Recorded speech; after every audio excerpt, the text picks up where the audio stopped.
இந்த வாய்ப்புக்காக நான் நன்றி செலுத்துகிறேன். உங்களெல்லாம் பார்ப்பதில் மிக்க மகிழ்ச்சி. ரொம்ப சந்தோஷமாக இருக்கிறீங்க. உங்களை பார்த்தாலே மனதிற்கு நிம்மதியாக இருக்கிறது. கர்த்தர் உங்கள் ஒவ்வொருவரையும் ஆசீர்வதிப்பாராக.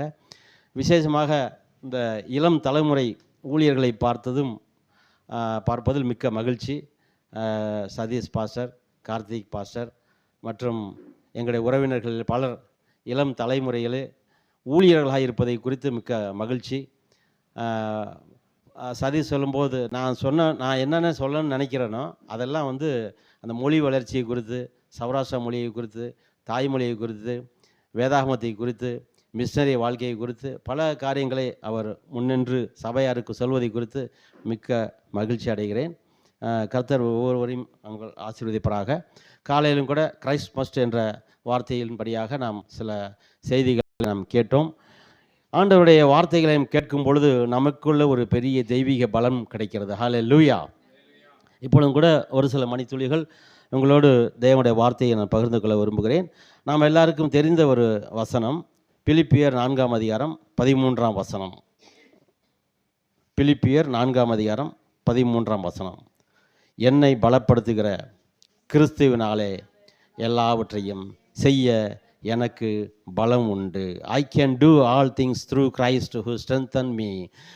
நம்மை பலப்படுத்துகிற கிறிஸ்துவனாலே எல்லாவற்றையும் செய்ய நமக்கு பலம் உண்டு. இந்த வசனத்தின் அடிப்படையில் நாம் இந்த நாட்களில் சில வார்த்தைகளை தியானிக்க விரும்புகிறேன்.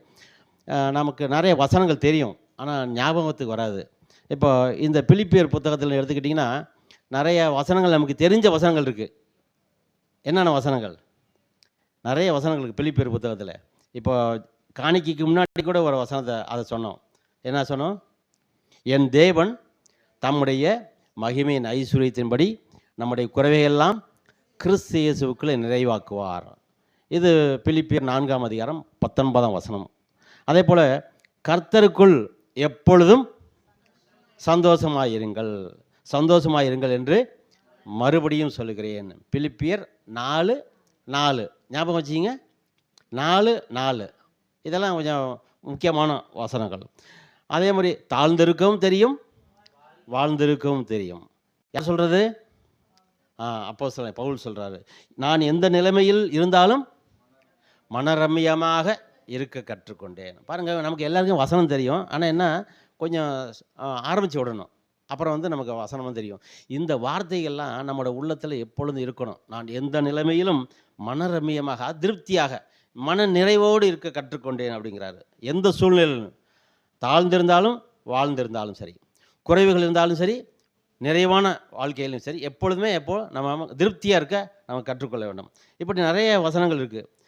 3ஆம் அதிகாரத்தில் பார்த்தீங்கன்னா, பரம அழைப்பின் பந்தய பொருளுக்காக இலக்கை நோக்கி தொடருகிறேன். நம்முடைய இலக்கு என்னது? கிறிஸ்மஸனுடைய இட்டர்னல் லைஃப். ஆமாம், நித்திய வாழ்க்கை, மோட்சம். நம்ம வாழ்க்கையை ஒரு பயணம். அப்போ பரம அழைப்பின் பந்தய பொருளுக்காய் இலக்கை நோக்கி தொடருகிறேன். அதே அதிகாரத்தில் இருக்கிறது 3:20, பிலிப்பியர் 3:20, நம்முடைய குடியிருப்போ பரலோகத்தில் இருக்கிறது. நாம் இந்த உலகத்தில் வாழ்கிற வாழ்க்கையெல்லாம் ஒரு நிரந்தரமற்ற ஒரு டெம்பரரி லைஃப். இது இங்கே நம்ம நிரந்தரமாக இருக்க முடியுமா? முடியாது. அப்போது நமக்குடைய குடியிருப்பு பரலோகத்தில் இருக்கிறது அப்படின்னு சொல்லப்பட்டிருக்கிறது. அதே போலவே இன்று காலையிலும் சில வசனங்களை பார்த்தோம். பிலிப்பியர் 2ஆம் அதிகாரத்தில் பார்த்தோம், அவர் தேவனுடைய ரூபமாக இருந்தும் தேவனுக்கு சமமாய் இருப்பதை கொள்ளையாடின பொருளாக எண்ணாமல் தம்மை தாமே வெறுமையாக்கி அடிமையின் ரூபம் எடுத்து மனுஷர் சாயலானார். யார் மனுஷர் சாயலானது?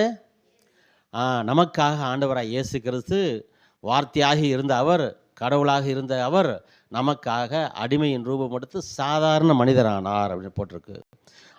அதாவது சிலுவை மனுஷரூபமாய் காணப்பட்டு மரணபரிந்தும், அதாவது சிலுவையின் மரணபரிந்தும் கீழ்ப்படிந்தவராகி தம்மைத்தாமே தாழ்த்தினார் என்று சொல்லப்பட்டிருக்கிறது. ஆதலால் தேவன் எல்லாவற்றுக்கும் மேலாக அவர் உயர்த்தி இயேசுவின் நாமத்தில் வானோர் பூதலத்தர் பூமியின் கீழானவருடைய முழங்கால் யாவும் முடங்கும்படிக்கு பிதாவாகிய தேவனுக்கு மகிமையாக இயேசு கிறிஸ்து கர்த்தரென்று நாவுகள் யாவும் அறிக்கை பண்ணும்படிக்கும் எல்லா நாமத்திற்கு மேலான நாமத்தை அவருக்கு தந்தருளினார். இந்த பிலிப்பியர் புத்தகத்தில் எவ்வளவு அருமையான வார்த்தைகள் இருக்குது பாருங்கள். இந்த ஸ்வீட் கடைக்கு போனீங்கன்னா நிறைய ஸ்வீட் வச்சுருப்பாங்க. அந்த ஸ்வீட்டில் சில நல்ல விலையுயர்ந்த ஸ்வீட்டில் இந்த பாதாம், முந்திரி, வெள்ளரி பிஞ்சு இந்த மாதிரி இந்த சீட்ஸ்லாம் இருக்குல்ல, நட்ஸு அதெல்லாம் ஒட்டி வச்சுருப்பாங்க. அது எதுக்கு? அழகாக இருக்கிறதுக்கு மட்டும் இல்லை, அது கொஞ்சம் விலை உயர்ந்தது, காஸ்ட்லியாக இருக்கும். ஆமாம், ஃப்ரூட் அல்வான்னு எடுத்துக்கிட்டு நிறைய பாதாம், முந்திரியெல்லாம் இருக்கும். அதே போல் தான் இந்த ஒவ்வொரு வேதாகம புத்தகத்தில் வார்த்தைகள்லாம் பார்த்தீங்கன்னா, நிறைய புத்தகங்கள் இருக்குல்ல, அதில் விலை உயர்ந்த பொருட்களாகிய நல்ல ருசியை தரக்கூடிய, மனதுக்கு தெம்பை தரக்கூடிய வார்த்தைகள்லாம் நிறைய இருக்கிறது. அந்த வார்த்தைகள்லாம் நம்ம எப்பொழுதுமே ஞாபகத்தில் வச்சுக்கணும்.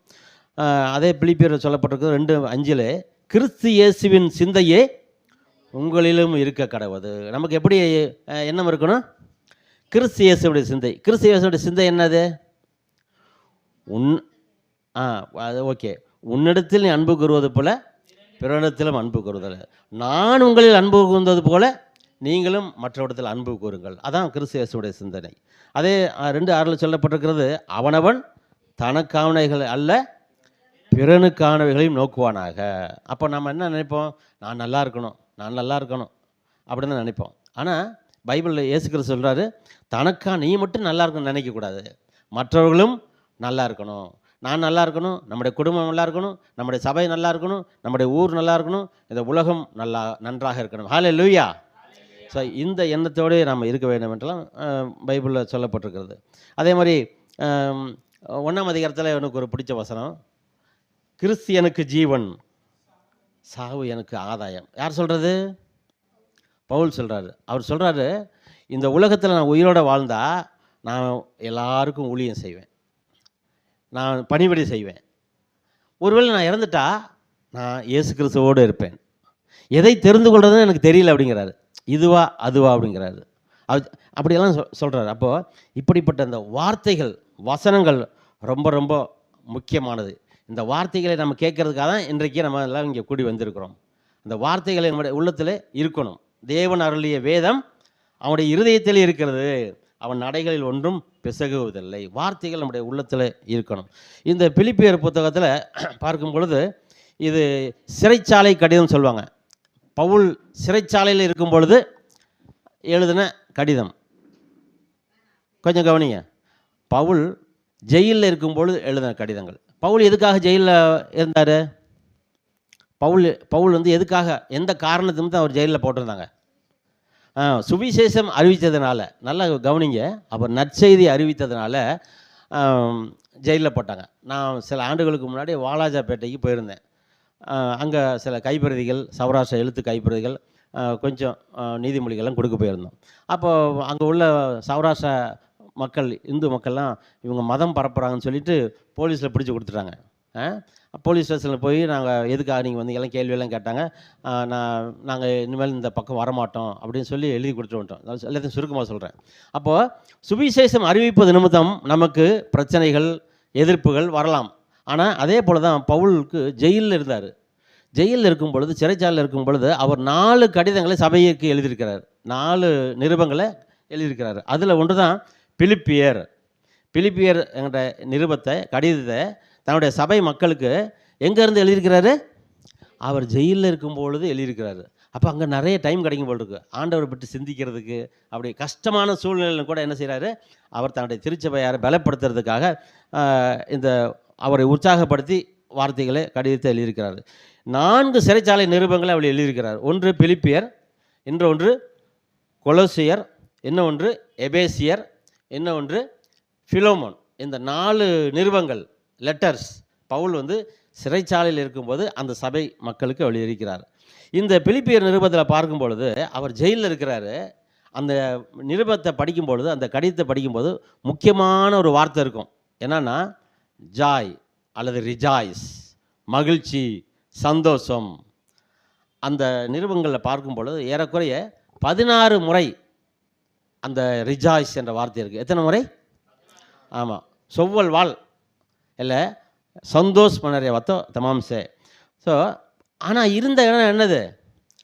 சிறைச்சாலையில் இருக்கும்போது. அப்படி எழுத முடியுமாங்க? பாருங்கள், ஜெயிலில் இருக்கிறாரு. அங்கே எப்படியெல்லாம் அவரை கஷ்டப்படுத்தியிருப்பாங்கன்னு தெரியாது. அப்படிப்பட்ட சூழ்நிலையில் கூட நீங்கள் சந்தோஷமாயிருங்கள் சந்தோஷமாயிருங்கள் சொல்லி அவர் வந்து எழுதியிருக்கிறார். இப்போ இந்த பகுதியில் நிறைய வார்த்தைகள் இருந்தாலும் ஒரே ஒரு வார்த்தையை மையமாக வைத்து நான் ஒரு சில காரியங்களை சொல்ல விரும்புகிறேன். அதான் எபேசியர் பிலிப்பியர் 4ஆம் அதிகாரம் 13ஆம் வசனம். என்னத்தை படித்தோம்? என்னை பலப்படுத்துகிற கிறிஸ்துவினாலே எல்லாவற்றையும் செய்ய நமக்கு பலம் உண்டு. அப்போ கிறிஸ்தவ வாழ்க்கையில் நமக்கு பலம் அவசியம். சரீர பலம் நமக்கு நிறைய பேருக்கு இருக்குது. ஆனால் இன்னொன்று மனபலம் ரொம்ப அவசியம். சொல்லுவாங்க, ஆளும் வளரணும் அறிவும் வளரணும், அதுதான் வளர்ச்சி அப்படின்னு.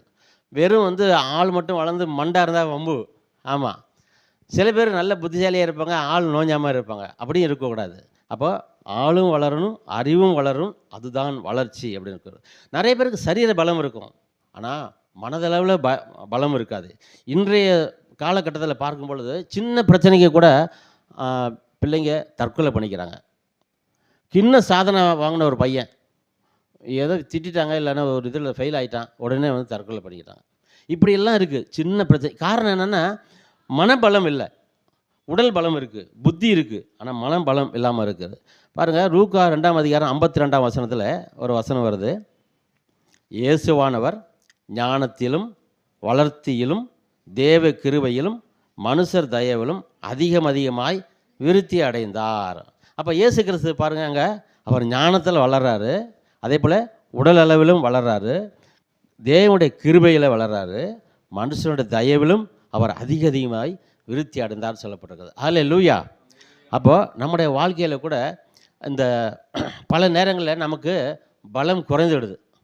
என்னப்பா வாழ்க்கை அப்படின்னு, என்ன வாழ்க்கை அப்படின்னு சோர்ந்து போயிடும். ஒரு வசனம் ஞாபகம் வருது, ஆபத்து காலத்தில் நீ சோர்ந்து போவாயானால் உன்னுடைய பலம் குறுகினது. அப்போ ஆபத்து வரத்தான் செய்யும், ஆனால் அந்த ஆபத்து வரும்பொழுது நம்ம வந்து சோர்ந்து போகக்கூடாது. பல நேரங்களில் நமக்கு பலம் குறைந்து போய் விடுகிறது. நமக்கு துன்பம், துயரம், நோய், கவலை, பண பிரச்சனை, கடன், இப்படியெல்லாம் வரும்பொழுது நம்முடைய மனசு சோர்ந்து போய்விடுகிறது. ஆனால் அப்படி சோர்ந்து போகாமல் இருக்கணும்னா இந்த வார்த்தை நம்முடைய உள்ளத்திலே இருக்க வேண்டும். ஹல்லேலூயா. இது என்ன போட்டிருக்கீங்க இந்த பைபிள் ரேப்பரில்? சத்திய வேது. அதாவது சத்தியம்னா உண்மையான வார்த்தை, நம்முடைய மனதிற்கு பலத்தை தருகிற உண்மையான வார்த்தை. சத்திய வேதத்தின் வார்த்தைகள் நம்முடைய உள்ளத்தில் இருக்கணும். நெப்போலியன்னு ஒரு ராஜா இருந்தார். அவருடைய பட்ட பேர் என்னது? அவருடைய மாவீரன். அலெக்சாண்டர், நெப்போலியன் சொல்கிறோம்ல. நெப்போலியன் வந்து ஒரு மாவீரன். அவரை பார்த்தாலே எல்லாம் பயந்து நடுங்குவாங்க சோல்ஜர்ஸ் எல்லாம். ஆனால் அவருடைய இறுதி காலத்தில் அவர் கைது செய்யப்பட்டு ஹெலினா தீவில் தனிமையில் இருக்கிற அனாதையாக இருக்கிறார். அப்படியெல்லாம், அதாவது எல்லாம் கைவிடப்பட்ட சூழ்நிலை இருந்துச்சு. ஆனால் அவர் பேர் மாவீரன் இருந்துச்சு. அதே போல் ஹிட்லருடைய வாழ்க்கையை பார்க்கும் பொழுது அவர் இறுதி காலத்தில் தற்கொலை பண்ணிக்கிட்டார். துப்பாக்கியால் சுட்டு தன்னையே துப்பாக்கியால் சுட்டு தற்கொலை பண்ணிக்கிறார். அவர் 60 லட்சம் யூதர்களை கொன்றவர். 2ஆம் உலகப் போருக்கு காரணமாக இருந்தவர், 2ஆம் உலகப் போர் நடத்தினவர். இப்படியாக வந்து ஒரு வீரராக இருந்தவங்க அவங்களுடைய இறுதி காலத்தில் ஒன்றுமில்லாமல் ஆயிடுறாங்க. நிறைய வாழ்க்கையிலே வரலாற்றில் இங்கே பார்த்துருப்போம். அப்போ சுயபலம் முக்கியம் கிடையாது. சுயபலத்தை காட்டல் நமக்கு தேவையானது தெய்வீக பலம். ஹல்லேலூயா. இந்த தெய்வீக பலம் நம்ம வாழ்க்கையில் அதிகமாக தேவை. பைபிளில் பார்க்குறோம், அப்போஸ்தலர் 16ஆம் அதிகாரத்தில் பவுலும் சீலாவும் எங்கே இருந்தாங்க? சிறைச்சாலையில் இருந்தாங்க, ஜெயிலில் இருக்கிறாங்க. ஆனால் அவங்க என்ன செய்கிறாங்க? அங்கே அச்சோ ஜெயிலில் போட்டாங்களே அப்படின்னு சொல்லி கர்த்தரை அவங்க முறுமுறுக்கலை, கடவுளை அவங்க திட்டலை. நான் உமக்காக ஊழியம் செஞ்சேன், நான் இங்கே வந்து ஜெயிலில் கிடக்க வேண்டியிருக்கேன் அப்படின்னு சொல்லலை. அங்கே என்ன செஞ்சாங்க? அவங்க துதித்து பாடினார்கள். ஹல்லேலூயா. நாம் வந்து துன்பத்திலையும் எல்லா சூழ்நிலையும் நாம் வந்து அந்த பவுலையும் சீலாவையும் போல் நாம் துதித்து பாட வேண்டும். வாழ்க்கையில் குழப்பம் வரும்பொழுது நம்ம வந்து அமைதியாக இருக்கணும், ரொம்ப குழப்பிக்கூடாது. நமக்கு தெரியாத பலம் இருக்கும். ஏன் வந்துச்சு இந்த கஷ்டம், ஏன் இந்த பிரச்சனை வந்துச்சு? நம்முடைய அவிசுவாசமாக இருக்கலாம், நம்முடைய ஞானக்குறைவாக இருக்கலாம், அல்லது வந்து நம்முடைய பலகீனமாக இருக்கலாம். ஆனால் நாம் வந்து பல நேரங்களில் அமைதியாய் இருக்கணும். சில சமயம் இந்த கலங்கிய குட்டை, கலங்கிய நீர் பார்த்திங்கன்னா அது சும்மா நம்ம போட்டு கலங்கிட்டு இருந்தால் அது மறுபடியும் தெளிவே அடையாது. அந்த கலங்கிய தண்ணீர் இருக்குன்னா அதை நீங்கள் பேசாமல் கொஞ்சம் நேரம் விட்டுருங்க. என்ன ஆகும் அது? ஆமாம், அதுவே சரியாயிடும். அப்படியே வண்டெல்லாம் கசடு எல்லாம் கீழே போயிடும். மேலே தெளிந்த தண்ணீர் கிடைக்கும்.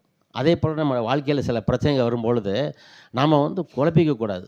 பேசாமல் இருப்போம், அமைதியாக இருப்போம். ஆண்டவருடைய சமூகத்தில் நம்முடைய பிரச்சனையை சொல்லிவிட்டு நாம் அமைதியாக இருப்போம். அப்போது குழப்பங்கள் வரும்போது, கஷ்டங்கள் வரும்போது நாம் கவலைப்படாமல் நாம் ஆண்டவரை நம்பி இருப்போம். சில சமயம் நமக்கு சந்தோஷமாக இருக்கும்பொழுது நன்றாக துதிப்போம். ஆனால் கஷ்டங்கள் துன்பங்கள் வரும்போது நம்ம துதிக்கிறது கஷ்டம். ஆனால் பைபிள் சொல்லப்பட்டிருக்குது, சங்கீதம் 34:1 கர்த்தரை நான் எக்காலத்திலும் எப்பொழுதும். எவ்வளோ அருமையான வசனம் பாருங்கள். கர்த்தரை நான் எக்காலத்திலும் ஸ்தோத்தரிப்பேன், அவர் துதி எப்பொழுதும் என் வாயில் இருக்கும். நிச்சு మీ దేవుకు స్తుతికరు, కుబ్బిం మీ దేవుకు ధన్యవాద సంగు. எப்பொழுதும் நாம் கர்த்தரை துதிப்பேன். அந்த சூழ்நிலையில் நம்ம வாழணும். அப்போ கர்த்தருடைய வார்த்தை நமக்கு பலத்தை தருகிறது.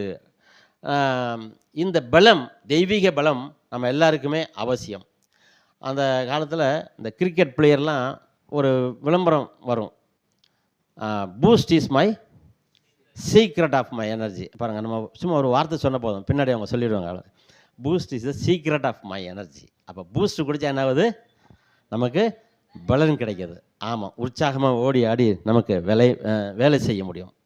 நான் பல ஆண்டுகளுக்கு முன்னாடி ரட்சிக்கப்பட்ட சமயத்தில் ரேடியோவில் ஒரு விளம்பரம் வரும். அப்போ எங்கள் வீட்டில் நான் மட்டும்தான் கிறிஸ்டின்ஸு, இயேசு கிறிஸ்துவுடைய பின்பற்றுகிறேன், இயேசு கிறிஸ்துவை நம்பி இருக்கிறேன். எங்கள் அண்ணன், அப்பா, சொந்தக்காரங்க எல்லாரும் எனக்கும் விரோதிகளாக இருந்தாங்க, கிறிஸ்துவுக்கும் விரோதிகளாக இருந்தாங்க. அப்போது ஒரு விளம்பரம் வரும், அசைக்க முடியாத நம்பிக்கை. அந்த காலத்தில் வரும். என்ன விளம்பரம் அது? டிஎம்பி. இப்போக்கி அப்போ என்னன்னா சங்கர் சிமெண்ட்டு அசைக்க முடியாத நம்பிக்கை. அப்போது நான் நினச்சிக்குவேன், இந்த விசுவாசத்திலிருந்து, இயேசு கிறிஸ்துவின் மேலே நான் வச்சிருக்கிற விசுவாசத்திலிருந்து யாரும் என்ன அசைக்க முடியாது. அப்போது ஒரு விளம்பரத்தை பார்த்து அந்த விளம்பரத்தை கூட நம்ம என்ன செஞ்சுக்கணும்? சாதகமாக அமைத்து கொள்ள வேண்டும்.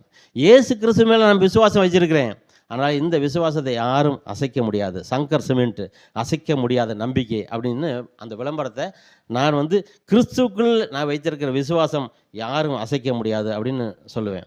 அப்போ ஆண்டவருடைய வார்த்தையின் மூலமாக நமக்கு தெய்வீக பலம் நமக்கு கிடைக்கிறது. God's words give strength. தேவனுடைய வார்த்தை நமக்கு தெய்வீக பலத்தை தருகிறது. ஒரு வசனத்தை வாசிப்போம். தூங்குறவங்க வாசிக்கலாம். 119:92 வசனம். தூங்குறவங்க வாசிக்கிறோன்னா யாரும் வாசிக்க மாட்டீங்க, சரி தூங்காதவங்க வாசிங்க. சங்கீதம் 119:92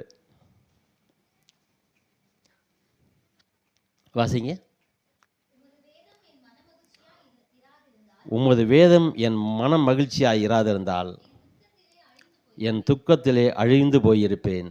அடுத்தது, நான் ஒருபோதும் உடைய கட்டளைகளை மறக்க மாட்டேன், அவைகளால் நீர் என்னை உயிர்ப்பித்தீர். ஆண்டோட வார்த்தையை நமக்கு புதிய நம்பிக்கையை தந்தது, புதிய ஜீவனை தந்தது, புதிய வாழ்க்கையை தந்திருக்கிறது.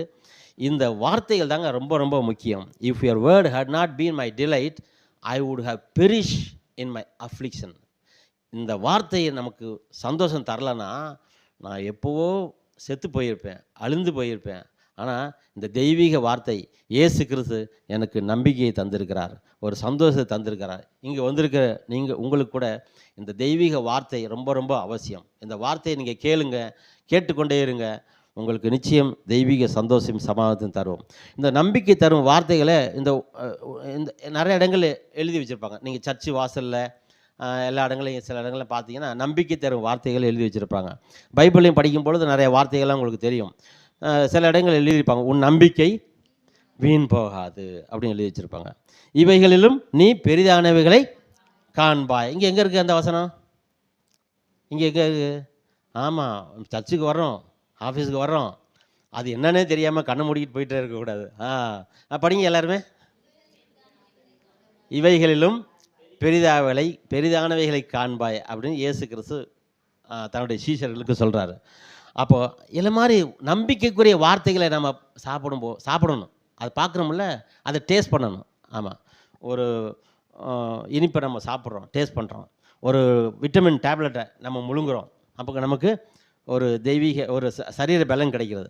அப்போ இப்படிப்பட்ட வார்த்தைகளை என்ன செய்யணும், நம்ம வந்து அதை உட்கொள்ளணும். இறைவன் மிக பெரியவன் எங்கே எழுதியிருக்கோம்? பெந்தகோஸ்து சர்ச்சிலையா? பள்ளிவாசல் எழுதியிருக்கோம், காரில் எழுதியிருக்கோம், டூ வீலரில் எழுதியிருக்கோம். இறைவன் மிக பெரியவன். வாழ்க வளமுடன். என்ன நீங்கள் எங்கேயோ போய் உலகத்தையே பார்க்க கண்ணு மூடிக்கிட்டே வெளில போவீங்க நீங்கள்? வாழ்க வளமுடன் எத்தனை வீடுகள் எழுதியிருக்கும், வாழ்க வளமுடன் அப்படின்னு.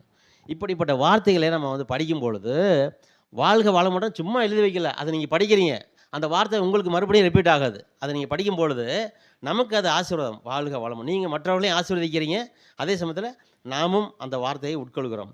கர்த்தர் என் மேய்ப்பராக இருக்கிறார், எனக்கு ஒன்றும் குறைவில்லை. என்ன வசனம்?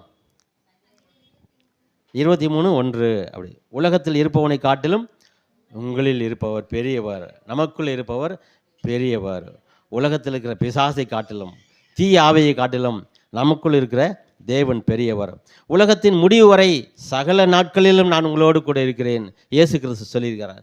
இப்படிப்பட்ட இந்த தெய்வீக வார்த்தைகளை நம்ம வந்து என்ன செய்யணும், நம்ம வந்து உட்கொள்ளணும், படிக்கணும், தியானிக்கணும். அதுக்காக தான் இங்கே வந்திருக்கிறோம். இங்கே எதுக்கு வந்திருக்கோம்? இப்போ பிரசங்கம் பண்ணும்பொழுது நல்லா தூக்கம் வரும். அதுதான் ஒரு விசுவாசி திடீர்னு ஒரு பாஸ்டருக்கு ஃபோன் பண்ணார். நைட்டு 12 மணிக்கு மேலே ஆயிடுச்சு. பாஸ்டர் எனக்கு தூக்கமே வர மாட்டேங்குது அப்படின்னு. அப்பா ஜெபம் பண்ணுமான்னு இல்லை ஜெபம் பண்ண வேணாம். அப்போ என்ன எங்கேயாவது டாக்டர் போய் பார்க்க வேண்டியதான் அப்படி? இல்லைங்க பாஸ்டர், அதெல்லாம் எனக்கு தூக்கம் அங்கே போனாலும் தூக்கம் வர மாட்டேங்குது, நீங்கள் ஒரு சின்ன பிரசங்கம் பண்ணுங்க, தூக்கம் வந்துடும் அப்படின்னு. பிரசங்கம் பண்ணால் தூக்கம் வரும். அது ஏன் உங்களுக்கு தூக்கம் வருதுன்னா எனக்கு தூக்கம் வராது. ஏன் சொல்லுங்கள்? நான் இப்போ நிற்கிறேன்ல, நான் பிரசங்கம் பண்ணுறதுனால, நின்று பிரசங்கம் பண்ணுறதுனால எனக்கு தூக்கம் வராது. உங்களுக்கு ஏன் தூக்கம் வருது? நல்லா சுகமாக உட்காந்துருக்கீங்க. ஆமாம், ஃபேன் கூட தேவையில்லை, ஏசி, குளிரூட்டும் அறை, அதனால் வந்து நமக்கு வந்து தூக்கம் வருது. ஆனால் தேவனுடைய வார்த்தையின் மேலே நமக்கு வாஞ்சையாக இருக்கணும், ஆவலாக நம்ம இருக்கணும். நமக்கு நம்முடைய வாழ்க்கையில் சொல்ல பலம் குறைஞ்சி போயிடுது, வீக் ஆகிடுறோம். இப்போ நம்மளோட செல்ஃபோனில் தினைக்கு என்ன செய்கிறோம்? முக்கியமான காரியம் சார்ஜ் போடணும். ஆனால் பேட்ரி வீக் ஆகிடுது, செல்ஃபோன் வீக் ஆகிடுது.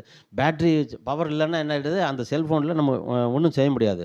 அப்போது வி ஆர் சார்ஜிங் டெய்லி, தினமும் நம்ம வந்து சார்ஜ் பண்ணுறோம். இப்போ ஒரு எதிர்காலத்து பேட்ரி வந்துடுமா, எத்தனை வருஷம்னாலும் சார்ஜ் பண்ண தேவையில்லையா, வந்துக்கிட்டு இருக்காது, வந்துடும். அப்போ நம்முடைய வாழ்க்கையை பலப்படுத்துறதுக்கு ஆண்டோடைய வார்த்தை ரொம்ப ரொம்ப அவசியம். நம்முடைய வாழ்க்கையில் பல வகையில் நம்முடைய பலத்தை இழந்து வருகிறோம். மனச்சோர்வு, உடல் சோர்வு எல்லாம் வருகிறது. பலகீனமான நேரம் வரும் பொழுது நமக்கு சிந்திக்கும் திறனே போயிடுது, செயலாற்றும் திறன் நமக்கு குறைஞ்சிடுது. ஆனால் தெய்வீக பலம் நமக்கு தேவை. சில சமயம் தலைமுடி இல்லாத சிம்சோனை போல மனிதர்கள் பலம் இழந்து வாழ்கிறாங்க. சிம்சோனுக்கு எதில் பலம் இருந்துச்சு? தலைமுடியில். ஆமாம், தலைமுடி இல்லை, போயிடுச்சு, சேவ் பண்ணியாச்சு, மொட்டை அடித்தாச்சு, பலம் போயிடுச்சு. என்ன பார்க்காதீங்க நீங்கள். ஆமாம், எனக்கு பலம் இருக்குது. ஆமாம், இவருக்கு மட்டும் தலைமுடி இருக்குது அப்படின்னு கேட்காதீங்க. அவருக்கு ஆண்டவர் கொடுத்த நசரேயன் விரதத்தின்படி தலைமுடியில் சிம்சோனுக்கு தெய்வீக பலம் இருந்துச்சு. ஆனால் உடல் நல்ல பலம். ஆனால் தலைமுடி எடுத்துட்டா சிம்சோனுக்கு வெட்டி ஒதிச்சிடலாம், அப்படி இருந்துச்சு. அப்புறம் முடி வளர்ந்த பிறகு மறுபடியும் தெய்வீக பலத்தை பெற்றார். அதே மாதிரி நம்முடைய வாழ்க்கையில் தெய்வீக பலம் ரொம்ப ரொம்ப அவசியம். எகேமியா 8:10 சொல்லப்பட்டிருக்கிறது, கர்த்தருக்குள் மகிழ்ச்சியாக இருப்பதே உங்கள் பலம். பாருங்கள் எவ்வளோ வார்த்தைகள் பாருங்கள். இன்றைக்கு நம்ம வார்த்தைகளை யோசித்து பாருங்கள். கர்த்தருக்குள்ளே மகிழ்ச்சியாக இருக்கணுங்க. துன்பம், துயரம், கஷ்டம், வேதனை, சந்தோஷம், சமாதானம், எல்லா சூழ்நிலைகளுமே நம்ம கர்த்தருக்குள்ளே மகிழ்ச்சியாக இருக்கணும். ஒரு ப்ரீச்சர், ஒரு செய்தியாளரை அப்பப்போ நான் பார்த்துருக்கேன், கேள்விப்பட்டிருக்கேன். அவருக்கு காலும் கிடையாது, கையும் கிடையாது, ஒரு பொம்மை மாதிரி கொண்டு வைக்கிறாங்க, உட்கார வைக்கிறாங்க. அவர் சொல்கிறாரு, no leg, no hand, no worry அப்படிங்கிறாரு. எனக்கு கையும் இல்லை, காலும் இல்லை, கவலையும் இல்லைங்கிறாரு. கையும் இல்லைங்க, காலும் இல்லைங்க, ஆனால் அவர் பொம்மை மாதிரி கொண்டாந்து வைக்கிறாங்க. அவர் இயேசு கிறிஸ்துவை பற்றி பிரசங்கம் பண்ணுறாரு எல்லாருக்கும். என்ன பிரசங்கம் பண்ணுறாரு? டோன்ட் ஒரி, கவலைப்படாதே அப்படிங்கிறாரு. அப்போது வாழ்க்கையில் பணம் மட்டும்தான் நமக்கு சந்தோஷம் தரும்னு சொல்ல முடியாது. எந்த நிலைமையிலும் நான் மனரம்யமாக இருக்க கொண்டேன். கையில் கால் இல்லைங்க அவருக்கு. ரொம்ப கஷ்டமான ஒரு சூழ்நிலை. அந்த சூழ்நிலையில் அவர் வந்து இயேசு கிறிஸ்துவுக்காக அவர் மகிழ்ச்சியோட பிரசங்கம் பண்ணுறாரு. நமக்கு எவ்வளோ நல்ல கால் கொடுத்துருக்கிறாரு, கை கொடுத்துருக்கிறாரு, கண்ணு கொடுத்துருக்கிறாரு. கண்ணு தெரியலன்னா கூட கண்ணாடி போட்டுக்கிறோம். அந்த கண்ணாடி வழியாக பார்க்குறோம். காது கேட்கலனா கூட மிஷின் மாட்டிக்கலாம். ஆமாம். பல்லு விழுந்துட்டா கூட ஆமாம் பல் செட் மாற்றிக்கிறோம். இப்படியே எந்த சூழ்நிலையில் நம்ம வந்து மகிழ்ச்சியாக இருக்கணும். நம்மிடத்தில் இருக்கிறதுல நம்ம மகிழ்ச்சியாக இருக்க கற்றுக்கொள்ள வேண்டும். ஹல்லேலூயா. நான் பொதுவாக சொல்லுவேன், சைக்கிளில் போகிறவங்க, நடந்து போகிறவங்க என்ன சொல்லுவாங்க, ஒரு சைக்கிள் இருந்தால் நல்லா இருக்குமே அப்படிவாங்க. நடந்து போகிறவங்க சைக்கிள் இருந்தால் நல்லாயிருக்கும். சரி, சைக்கிள் கிடச்சிருச்சுப்பா. அப்புறம் கொஞ்சம் நாள் கழிச்சு என்ன நினைப்போம், சைக்கிள் மிதின்னு மிதிக்க வேண்டியிருக்கு, ஒரு பைக் இருந்தால் நல்லது அப்படிங்கிறோம். சரி, 2 வீலர் போகிறோம், வெயில் மழையாக இருக்குது, என்ன சொல்கிறோம், ஒரு கார் இருந்தால் நல்லாயிருக்கும் அப்படின்னு. அப்போது வாழ்க்கையில் நமக்கு வந்து அந்த மகிழ்ச்சிக்கு ஒரு நிறைவே கிடையாது. எல்லாம் அடுத்து நமக்கு வந்து அதிகமாக வசதி வாய்ப்புகள் தேடிக்கிட்டே போகும். அப்போது அப்படி கிடையாது. ஆனால் நமக்கும் கீழானவர்கள் எத்தனையோ பேர் இருக்கிறாங்க. நடந்து போகிறவங்க பார்க்கும்பொழுது காலே இல்லாதவங்க எத்தனை பேர் இருக்கிறாங்க. நம்ம சதீஷனுடைய அப்பா வேலைக்காக நடந்து போவார், சைக்கிளில் போவார், எவ்வளோ கஷ்டப்பட்டுருக்காரு. இப்போ தான் கொஞ்சம் பலகீனமாக இருக்கார். ஆனால் அவர் வந்து வேலைக்கெல்லாம் போகும்பொழுது கார்லேயே போனார், 2 வீலர்லேயே போனார், சைக்கிள்லே போவார், எவ்வளோ தூரமாக இருந்தாலும். எனக்கு கூட பிறந்ததுலேருந்து 40 வருஷமாக கிட்டத்தட்ட பிறந்ததுலேருந்து கால் பலகீனம். ஆனால் நான் நடக்கிற அளவுக்கு இன்றைக்கு உள்ள இளைஞர்கள் நடக்கிறது கிடையாது. நடப்பாங்கன்னு சந்தேகம். இப்போ நான் முதலையே இப்போ வந்து எனக்கு இன்னமும் கால் வலிக்குது. அதான் கால் வலின்னா ஒரு டயர்ட்னஸ் இருக்கும். பிறந்ததுலேருந்து ஒரு பலகீனம். ஆனால் இப்போ கூட நம்ம மதுரையை சுற்றி நடந்து போனால் நடந்து வருவேன்.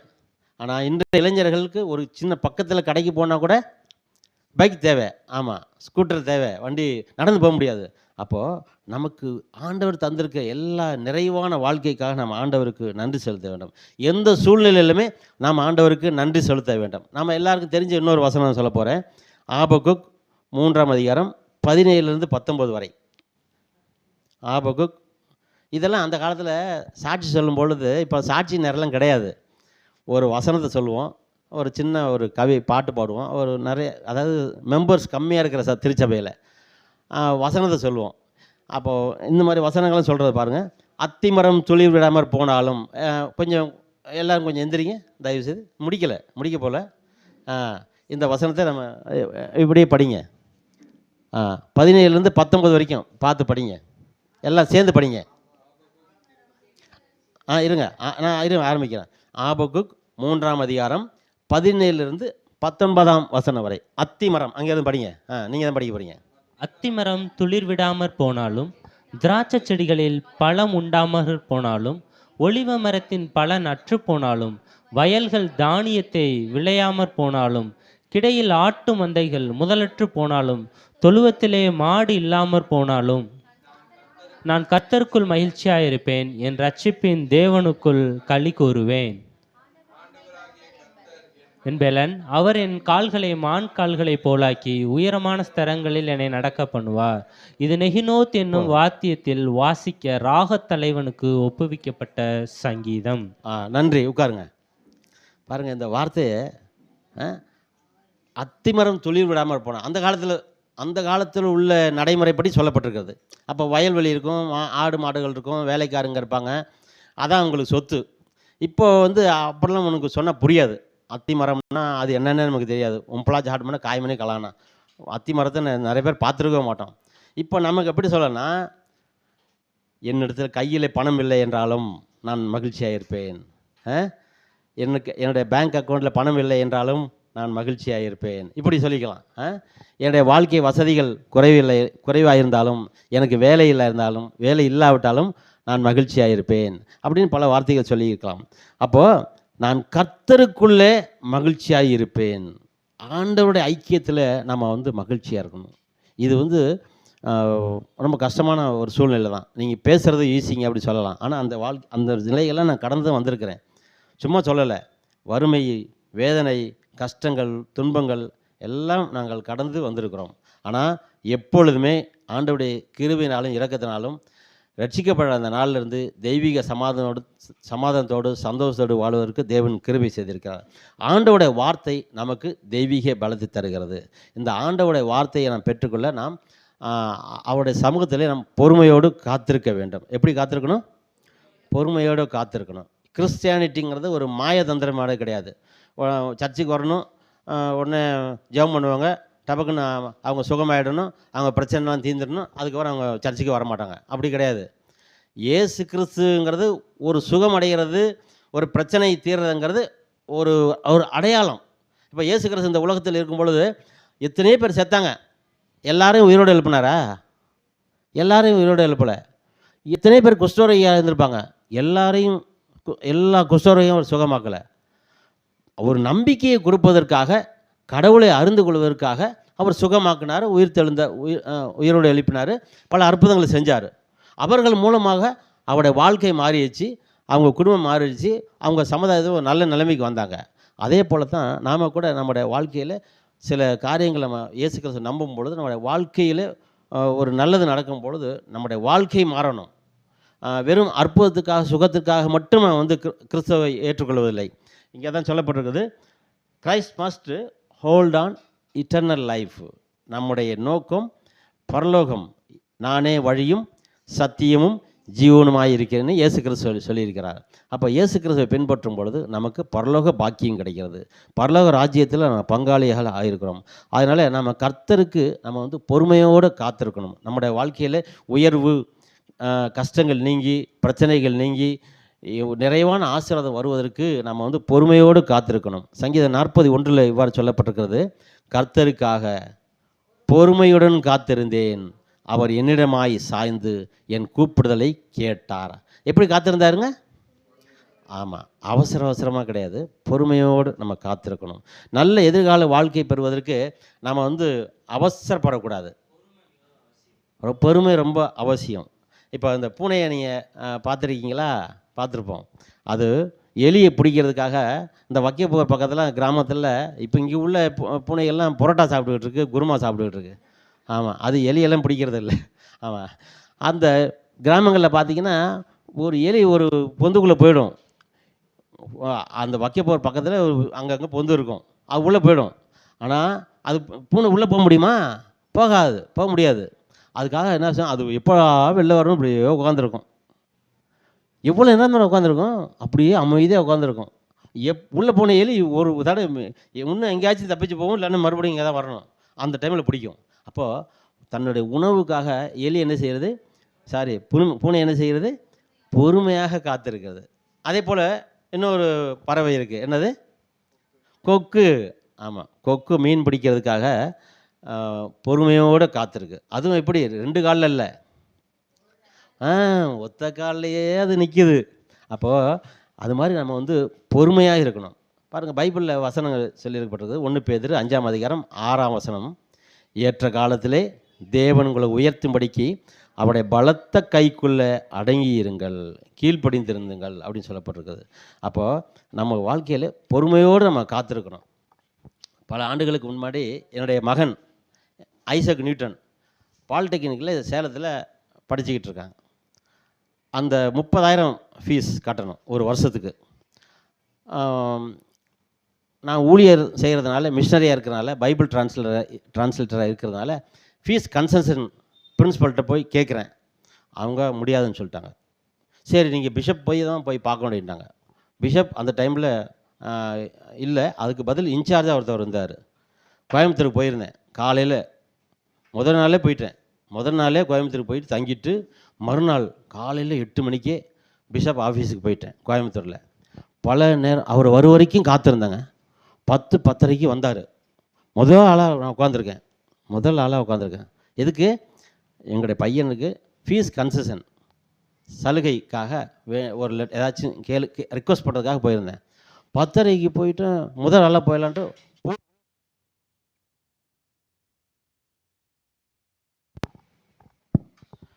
வேறு யாரோ முக்கியமான ஆள் பார்க்க வந்துட்டாங்க. நான் இன்னும் வெளில வந்துட்டேன். அவங்க பார்த்தாங்க, 1 மணி நேரம் பேசிக்கிட்டு இருந்தாங்க. அவங்க போயிட்டாங்க. அப்புறம் நாம் உள்ளே போகலான்ட்டு உள்ளே போனேன். திடீர்னு திருப்பூர்லேருந்து ஒரு கூட்டம் கமிட்டி அவங்க வந்துட்டாங்க. அவங்க வந்து பேசிட்டு நான் வெளில வந்துட்டேன். இன்னும் பார்க்கவே முடியல, பேசக்கூட முடியல. இப்படியே மத்தியானம் 2 மணி வரைக்கும் காத்திருந்தேன். அப்புறம் தான் பக்கத்தில் ஆஃபீஸ் ஸ்டாஃப்லாம் சொன்னாங்க, அவர் ரொம்ப நேரமாக வெயிட் பண்ணியிருக்கிறாங்க, பொறுமையாக காத்துக்கிட்டு இருக்காரு, கேளுங்க அப்படின்னு. அப்புறம் போய் அந்த பிஷப் இன்சார்ஜ் அவரை போய் பார்த்து பேசினேன். என்னுடைய நிலைமைகளை சொன்னேன், பைபிள் டிரான்ஸ்லேஷன் ஊழியத்தெல்லாம் சொன்னேன். அவர் ரொம்ப மகிழ்ச்சி அடைஞ்சார். அச்சோ, ஒரு பெரிய ஊழியத்தை நீங்கள் செய்கிறீங்க, உங்களுக்கு நாங்கள் செய்யலைன்னா என்னங்க அப்படின்னு சொல்லிவிட்டு அவர் வந்து ஒரு லெட்டர் எழுதி கொடுத்தாரு. வருஷத்துக்கு 10,000 மட்டும்தான் ஃபீஸ் வாங்கணும், 30,000க்கு எவ்வளோ கன்செஷனு, 20,000 கன்செஷன் எனக்கு கிடச்சிச்சு. அப்படியாக வந்து நான் நினச்சேன், அச்சோ நம்ம இவ்வளோ நேரம் காத்திருக்கோம், போயிடலாமா அப்படி கூட யோசித்திருக்கலாம். ஆனால் பொறுமையோடு காத்திருந்ததுனால ஆண்டவருடைய கிருபையினாலும் நமக்கு அந்த உதவி கிடச்சிச்சு. அதனால் வந்து நாம் வந்து பொறுமையோடு காத்திருக்க ரொம்ப ரொம்ப அவசியம். நம்ம குழந்தை வளரணுன்னா, குழந்தை பிறக்குன்னா 10 மாதம் வயிற்றில் என்ன செய்யுது, அது வளருது. அதுக்கப்புறம் தான் பொறுமையாக அது நல்ல வளர்ச்சி அடைஞ்சு பொறுமையாக வருகிறது. அப்போ நம்முடைய வாழ்க்கையில் கூட ஆண்டவருடைய வசனத்தை நாம் பெற்றுக்கொண்டு பொறுமையோடு நாம் காத்திருப்பது ரொம்ப ரொம்ப அவசியம். ஒரு சம்பவத்தை மட்டும் நான் சொல்லி நான் முடிக்கிறேன். 1991ஆம் ஆண்டில் நான் இங்கே மதுரையில் தான் இருந்தேன். அப்போ வந்து நான் பேச்சுலராக இருந்தேன். பேச்சுலர் என்னது, திருமணமாகாமல் தனியாக இருந்தேன். எங்கள் அம்மா இறந்த சூழ்நிலை. எங்கள் அப்பா, அக்கா, அண்ணன் எல்லாம் தஞ்சாவூரில் இருக்கிறாங்க. நான் வந்து இங்கே மதுரையில் இருக்கேன், காலவாசல் பக்கத்தில் சொக்கலிங்க நகர், அங்கே தான் இருந்தேன். அப்போ வந்து என்னுடைய திருமணத்துக்காக நான் ஜெபம் பண்ணிகிட்டு இருந்தேன். ஆண்டவரே எனக்கு ஒரு நல்ல ஒரு வாழ்க்கை துணையை தாரும் அப்படின்னு. அப்போ நான் வந்து பைபிள் டிரான்ஸ்லேஷன் ஊழியத்தில் செய்கிறேன். அப்போ நான் நினச்சேன், சௌராஷ்டிரா பேசுகிற ஒரு பெண் எனக்கு தேவை அப்படின்னு சொல்லி ஜெபம் பண்ணிகிட்டு இருந்தேன். ஆனால் இப்போல்லாம் வாட்ஸ்அப் இருக்குது, கம்யூனிகேஷன் இருக்குது, எங்கெங்கே யார் யார் என்ன இருக்காங்க தெரியும். அப்போல்லாம் அப்படிலாம் கிடையவே கிடையாது. எங்கெங்கே கிறிஸ்டின்ஸ் இருக்காங்க தெரியாது. அப்போது மதுரையில் ஒரு சில கிறிஸ்டின்ஸ் மட்டும் தான் தெரியும். சௌராஷ்டிரா கிறிஸ்டின்ஸ் நிறைய பேர் எனக்கு தெரியாது. அப்போ ஜெபம் பண்ணிகிட்டு இருக்கும் பொழுது 1991ஆம் ஆண்டு ஜெயலலிதா முதல்வராக வந்து 1 வருஷம் நிறைவடைஞ்ச ஒரு நாள், அதாவது 92. ஆமாம், 1 வருஷம் முடிஞ்ச பிறகு இந்த தமுக்கம் மைதானத்தில் ஒரு பெரிய மாநாடு நடத்தினாங்க, வெற்றி விழா மாநாடு. அப்போ வந்து தமிழகத்தில் உள்ள எல்லா மக்களும் வந்து போக்குவரத்து வந்து இலவசமாக வந்து போகலாம் அப்படின்னு ஒரு அறிவிப்பு. எல்லோரும் எல்லா ஊர்லேருந்து வந்து போகலாம். அப்படி தான் அந்த ஜெயலலிதா அம்மா அந்த டைம் சொல்லியிருந்தாங்க. அப்போ வந்து வேலூர் பக்கத்தில், காஞ்சிபுரம் பக்கத்தில் என்னுடைய மைத்துனர்கள் 2 பேர், பீட்டர் ராஜ், பால்ராஜ், இவங்க 2 பேரும் சரி நம்ம வாலாஜாப்பேட்டையிலேருந்து மதுரைக்கு போவோம். எதுக்கு? மாநாடு பார்க்கறதுக்காக கிடையாது. அங்கே மதுரையில் சௌராஷ்டிரா கிறிஸ்டின்ஸ் நிறைய பேர் இருக்கிறாங்க, கேள்விப்பட்டிருக்காங்க. அதனால் இங்கே போய் பார்ப்போம் அப்படின்னு சொல்லிட்டு மதுரைக்கு வந்திருக்காங்க. நான் வந்து சொக்கலிங்க நகரில் காலவாசல் நான் அப்போ இருக்கிறேன். நான் மாநாடுக்கும் போல் நான் பாட்டு என் வீட்டில் தான் இருந்தேன். இவங்க வந்தவங்க என்ன செஞ்சுருக்காங்க, என் ஒய்ஃபுடைய அண்ணங்க 2 பேரும் வந்து எல்லா சர்ச்சுகளும் கேட்டிருக்காங்க, சௌராஷ்டிரா கிறிஸ்டின்ஸ் யார் இருக்காங்களா, யாருக்காச்சும் கேட்டிருக்காங்க. அவங்களுக்கு சரியான அட்ரஸ் கிடைக்கல, நான் இருந்தது அவங்களுக்கு தெரியாது. அப்போது ஒரு சர்ச்சில், சிஎஸ்ஐ சர்ச்சில் ஒரே ஒரு அட்ரஸ் மட்டும் கிடச்சிருக்குது, ஒரு சௌராஷ்டிரா கிறிஸ்டின்ஸ் அட்ரஸ். அது ஏன் அட்ரஸ் கிடையாது, இன்னொருத்தர் அவருடைய அட்ரஸ் மட்டும் கிடச்சிருக்கு. அதை வாங்கிட்டு அவங்க போயிட்டாங்க. இவ்வளோ கிறிஸ்டின்ஸ் இங்கே இருக்கிறாங்க, அவங்களுக்கு கிடைச்சது ஒரே ஒரு விலாசம். அந்த விலாசத்துக்கு அவங்க போய், என்னுடைய ஒய்ஃபுடைய அண்ணங்க அந்த விலாசத்துக்கு கடிதம் எழுதி போட்டிருக்காங்க. இது மாதிரி அவங்க வீட்டில் பொண்ணு, அக்கா, யார் யார் இருக்காங்க எல்லாம் சொல்லிவிட்டு, இது மாதிரி ஒரு பெண் இருக்கிறாங்க, அவங்களுக்கு மணமகனே நாங்கள் தேடிட்டு இருக்கோம் அப்படின்னு சொல்லி அவங்க குடும்ப விவரத்தை எழுதியிருக்காங்க. யாருக்கு? எனக்கு கிடையாதுங்க. என்ன அட்ரஸ் கிடச்சிச்சோ அவருக்கு, அவர் மதுரையில் உள்ளவர் தான், அவருக்கு லெட்டர் எழுதியிருக்காங்க.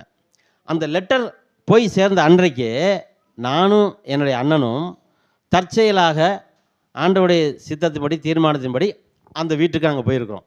யாருக்கு லெட்டர் கிடச்சிச்சோ அவங்க வீட்டுக்கு நாங்கள் போனோம். அவங்க இந்த லெட்டரை காமிச்சு, வாலாஜாப்பேட்டையிலேருந்து ஒரு லெட்ரு வந்திருக்கு, அவங்க குடும்பத்தெலாம் பற்றி சொல்லியிருக்காங்க, மணமகன் தேவை அப்படின்னு அவங்க மாப்பிள்ளை பார்த்துக்கிட்டு இருக்காங்க, அவர் தேடிக்கிட்டு இருக்காங்க, அவங்களும் கிறிஸ்டின்ஸ் தான் அப்படின்னு சொல்லி அவங்க அறிமுகப்படுத்துகிறாங்க.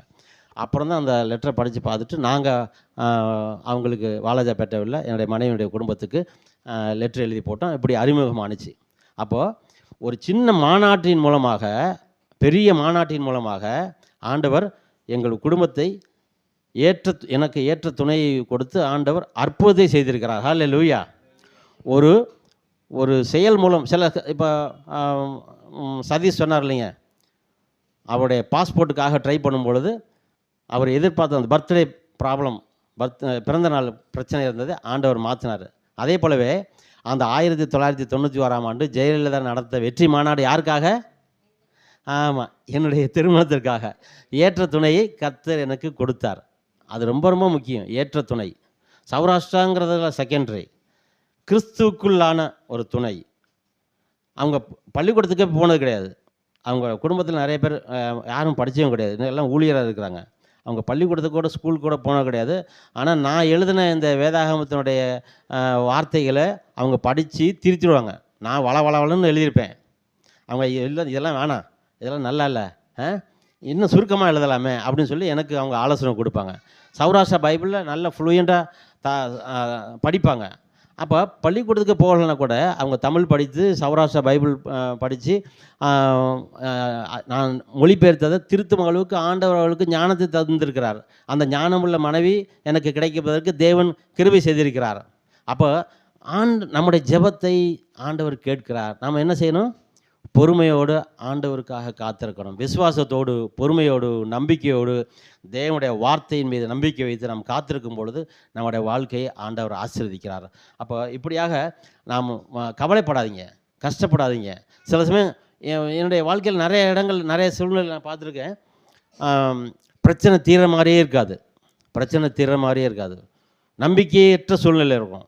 ஆனால் இறுதி நேரத்தில் எல்லாம் கைவிடப்பட்ட சூழ்நிலையில் ஆண்டவர் அற்புதமாக பிரச்சனையை தீர்த்து வைப்பார்.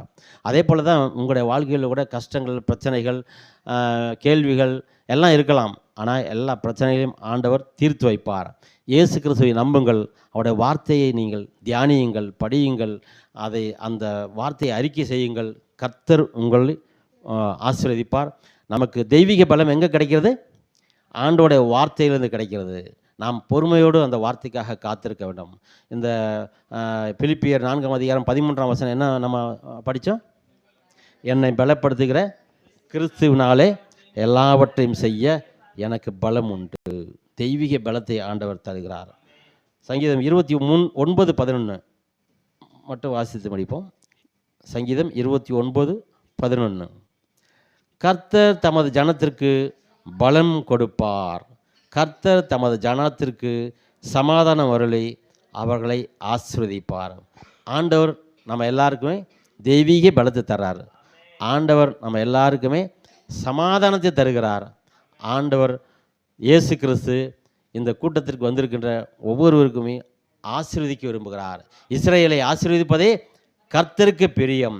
கர்த்தர் நம்மை நினைத்திருக்கிறார், அவர் நம்மை ஆசீர்வதிப்பார். ஆமென், ஹல்லேலூயா. நாம் கண்களை மூடி ஜெபம் செய்வோம். அன்பின் ஆண்டவரே, அருமை இரட்சகரே, கிருபை நிறைந்த தகப்பனே, நாங்கள் உம்மை துதிக்கிறோம், உம்மை ஸ்தோத்திரிக்கிறோம். இந்த நல்ல மாலை வேலைக்கு நன்றி செலுத்துகிறோம். உம்முடைய திருச்சந்நிதியில் வந்து நாங்கள் தெய்வீக பலத்தை பெற்றுக்கொள்வதற்காக சில வசனங்களை நாங்கள் தியானிக்க எங்களுக்கு உதவி செய்திருக்க ஸ்தோத்திரம். என்னை பலப்படுத்துகிற கிறிஸ்துவனாலே எல்லாவற்றையும் செய்ய எனக்கு பலம் உண்டு என்று அப்போஸ்தலன் பவுல் சிறைச்சாலையில் இருக்கும் பொழுது அந்த கடிதத்தை எழுதியிருக்கிறார். அப்படிப்பட்ட அந்த தெய்வீக வார்த்தை இன்றைக்கும் எங்களுடைய உள்ளத்திலே கிரியை செய்து வருவதற்காக ஸ்தோத்திரம்.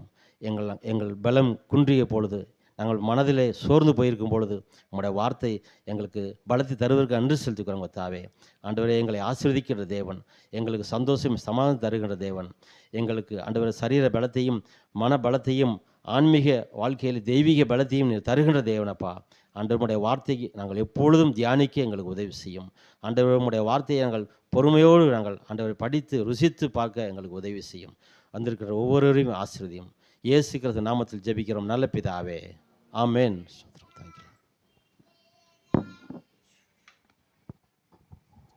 ஹல்லேலூயா. கர்த்தர் நல்ல வார்த்தையை கொடுத்தபடியினால் கர்த்தருக்கு மகிமையை கரங்களை தட்டி தேவனை மகிமைப்படுத்துவோம். ஹல்லேலூயா, ஸ்தோத்திரம்.